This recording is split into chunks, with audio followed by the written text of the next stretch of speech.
जय हिंद दोस्तों।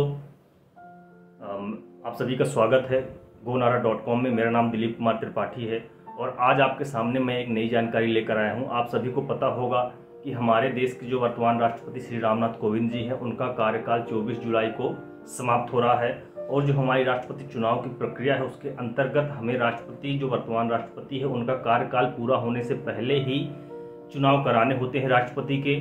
तो 18 जुलाई को राष्ट्रपति के चुनाव होंगे और 21 जुलाई को राष्ट्रपति चुनाव के नतीजे आएंगे। इसी बीच कल बीजेपी ने अपनी बैठक में राष्ट्रपति चुनाव के लिए अपना उम्मीदवार घोषित किया है और ये उम्मीदवार उन्होंने श्रीमती द्रौपदी मुर्मू जी को चुना है उन्होंने।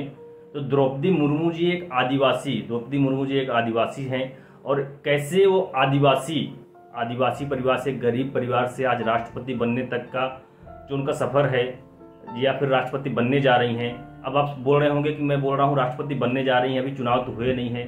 क्योंकि बीजेपी सत्ताधारी पार्टी है, बीजेपी के पास ज़्यादा सांसद हैं और भी बहुत सारी चीज़ें हैं, तो लगभग द्रौपदी मुर्मू जी का राष्ट्रपति बनना यहाँ पर तय हो जाता है। इसीलिए मैं द्रौपदी मुर्मू जी के बारे में और कैसे वो आदिवासी से आज राष्ट्रपति बनने जा रही हैं उसके बारे में पूरी आपको एक एनालिसिस लेकर आया हूँ, पूरी जानकारी लेकर आया हूँ।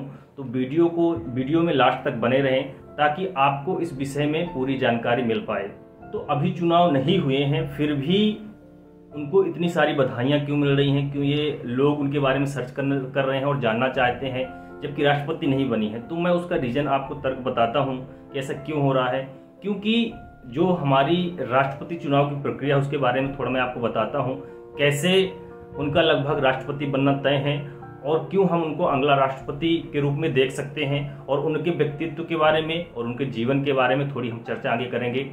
तो जो हमारे राष्ट्रपति चुनाव है, राष्ट्रपति चुनाव में हमारी जो अपर सदन है यानी कि हमारी लोकसभा, राज्यसभा, देन उसके बाद जो हमारे राज्य की विधानसभा है और जहाँ पर जो केंद्र शासित प्रदेश है वहाँ पर जिन केंद्र शासित प्रदेशों में विधानसभा है, ये सभी लोग राष्ट्रपति चुनाव में भाग लेते हैं।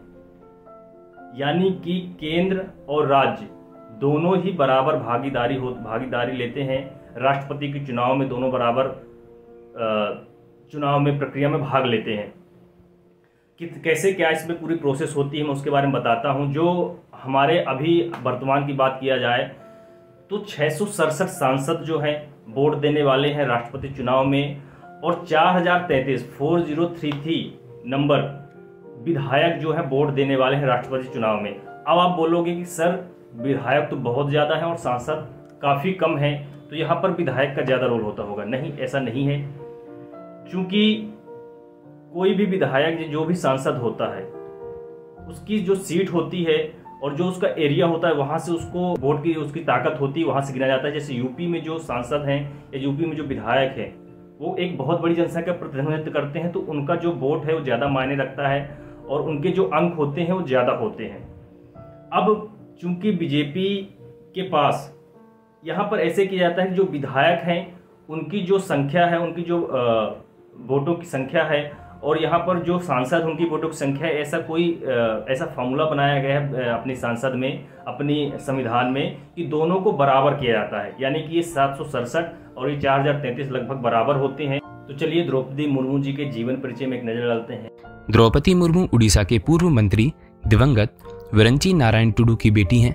अपने पति श्यामाचरण मुर्मू और 2 बेटों को खोने के बाद मुर्मू ने अपनी निजी जीवन में बहुत त्रासदी देखी है। उड़ीसा के मयूरभंज जिले के रहने वाली मुर्मू ने राज्य की राजनीति में प्रवेश करने से पहले एक शिक्षक के रूप में शुरुआत की थी। विधायक बनने से पहले मुर्मू ने 1997 में चुनाव जीतने के बाद रायरंगपुर नगर पंचायत में पार्षद और बीजेपी के अनुसूचित जनजाति मोर्चे के उपाध्यक्ष के रूप में कार्य किया था। द्रौपदी मुर्मू वर्ष 2000 में गठन के बाद से 5 साल का कार्यकाल पूरा करने वाली झारखंड की पहली राज्यपाल हैं। वह 6 साल 1 माह 18 दिनों का कार्यकाल रहा। इस दौरान द्रौपदी मुर्मू विवादों से दूर बनी रहीं। द्रौपदी मुर्मू देश की पहली आदिवासी राज्यपाल बनी थी। राजनीति में मुर्मू का करियर 2 दशकों से अधिक का है। कुलाधिपति द्रौपदी मुर्मू ने अपने कार्यकाल में झारखंड के विश्वविद्यालयों के लिए चांसलर पोर्टल शुरू कराया। इसके जरिए सभी विश्वविद्यालयों के कॉलेजों के लिए छात्रों का ऑनलाइन नामांकन शुरू कराया गया। द्रौपदी मुर्मू उड़ीसा में बीजेपी और बीजू जनता दल गठबंधन सरकार के दौरान 6 मार्च 2000 से 6 अगस्त 2002 तक वाणिज्य और परिवहन की और 6 अगस्त 2002 से 16 मई 2004 तक मत्स्य पालन और पशुपालन संसाधन विकास राज्य मंत्री थीं।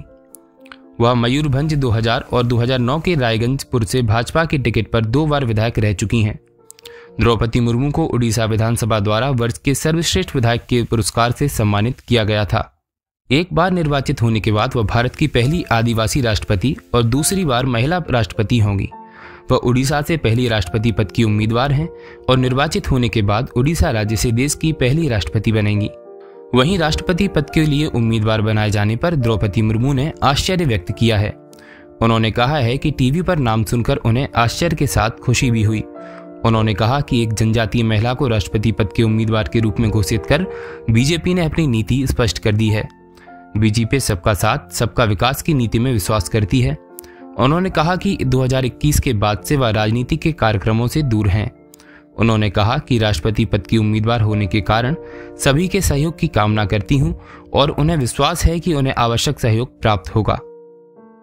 इसमें जरूर है कि बीजेपी का बहुत ज़्यादा फायदा हो सकता है। बीजेपी का मानना होगा कि जो विधानसभा चुनाव होने वाले हैं या जो आगे चुनाव होने वाले हैं उसमें बीजेपी को बहुत फायदा हो सकता है आदिवासी उम्मीदवार उतारकर। लेकिन हमारे लिए ये गर्व का विषय है कि एक आदिवासी समूह से निकलकर एक महिला आज राष्ट्रपति उम्मीदवार तक पहुंच चुकी है।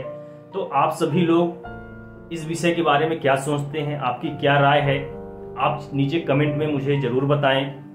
और अगर आपको जानकारी अच्छी लगी हो वीडियो को लाइक कर दीजिए, चैनल को सब्सक्राइब कर लीजिए और ये वीडियो अपने दोस्तों को भी शेयर करें ताकि उनको द्रौपदी मुर्मू जी के बारे में पूरी जानकारी मिल पाए। धन्यवाद।